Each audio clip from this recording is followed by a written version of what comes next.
This is a thing apparently until he changes his mind, so... or why not?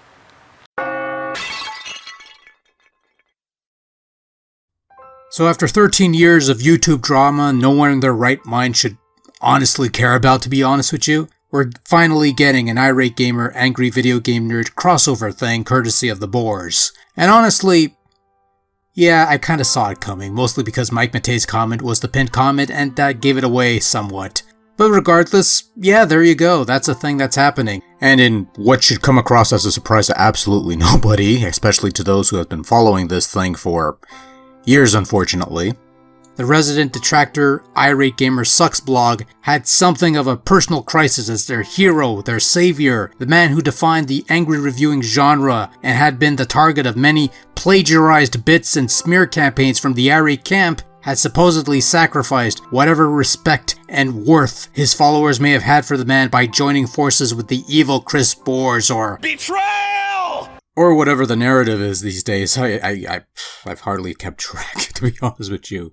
I got no beef with the blog. It's a nice little resource to sort of pick out all the little nitpicks, and truth be told, if I want to know if there's a new Chris Neo video or Chris Boars or whatever he's calling himself, Irate the 90s or whatever the case may be, that's usually the first place I will go to, because if he's talking about something, oh, there must be a new thing that he's doing.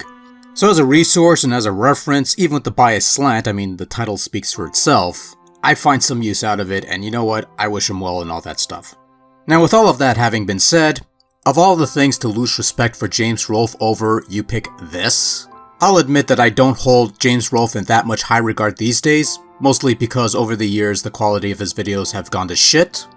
Yes, Boris has done some questionable things, he has said some questionable things that have grew a bit of ire, but you know what, he is neither the first nor the last internet personality or whatever the case may be to commit such acts or say such things. And quite frankly, especially in light of the past month where a lot of reprehensible human acts have been brought to light, in comparison to all of that, Chris Boars is a fucking boob.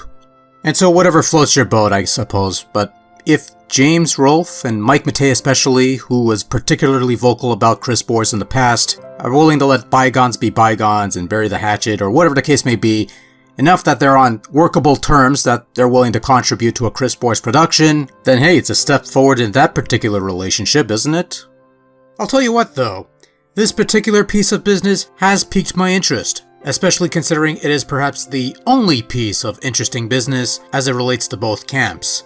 Because I'll be honest with you, after the movie came out a few years back, the general output of content from the nerd camp and even Cinemassacre in general had been on a somewhat consistently downward spiral of mediocrity, at times almost to embarrassing degrees. And despite Boars' many attempts to branch out into other things, or get people interested in his ghost doctor service or whatever I guess he's calling it, the only thing that group of people seem to care about in terms of his output is his Irate Gamer stuff. And even within that regard, it gets to a point where you've seen one Irate Gamer video, you've pretty much seen them all. They don't change much over the course of whatever the narrative is, 10, 13 years, whatever the case may be. So for what it's worth, while I don't pay attention to their individual output much these days, maybe every once in a while, but that's about the extent of it, seeing these two get together and do a thing, something that was teased with a Rolfe guest spot on Puppet Steve some time ago, hey, you know what, credit where it's due, I'm curious to see how it turns out. Honestly, I'm imagining it's business as usual for Chris Boars. It's the usual Irate Gamer output for what it's worth, except now it has a notable name attached to it. Or maybe this will be a genuinely quote-unquote epic thing, and this will be like a cut or two above the rest. So my expectations quality-wise are rather low, but on the flip side, they've piqued my interest. I am looking forward to this, for better or worse, they've got that going for it. I'm interested in seeing how this turns out regardless, and who knows, I might get a chuckle or two, which is the most I could hope for, is some sliver of entertainment that makes the whole thing worthwhile, so hey, if I get that much, I'm happy. Now with that in mind, I question the choice of game that brings about the meeting of the minds, as it were. Of all the games you could have picked, of all the games that would have made sense to bring these two together for whatever reason, you had to go with Dick Tracy. Kind of a... I don't know, it's a thing that exists, and, you know, you couldn't pick anything else, you had to go with Dick Tracy. I mean, didn't the nerd do Dick years ago? Do we really need to see the nerd do Dick again? Did anyone bring that up, actually? I'm gonna check.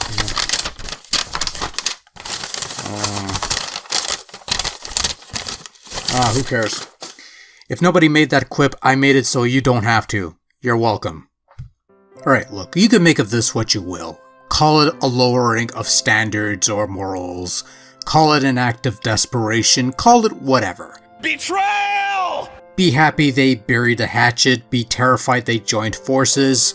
Or mortified, or whatever the case may be. But the one takeaway from this, the biggest one that I got, is that James Rolfe, for all his faults, and he definitely has faults, the man has a big heart. I don't know the guy personally, but from what I hear and what I know of him, he's a genuinely nice guy. The fact that he would participate in a project with an individual that he had some heat with, to put it mildly, an individual that was at one point very antagonistic towards Rolfe, and honestly Mike Matei did not help matters in that regard either. But the fact that James Rolfe would get together and do a thing with Chris Bores, even if it's in a minor capacity, which I expect would be the case, shows that Rolfe is a very forgiving man. And yes, there's been bad blood, yes, there's been shots fired, but at the end of the day, none of that matters because they were able to resolve enough to get together and do stuff. And let's be honest, nobody thought this would happen. Nobody believed it could happen. And soon enough, this will be a thing that exists. Not as a fan edit of sorts to perpetuate some pointless spat, but as a genuine, legitimate, honest-to-goodness thing that exists, with both sides involved seemingly on the same page. So this is apparently a summer event that will end all summer events or something, I suppose.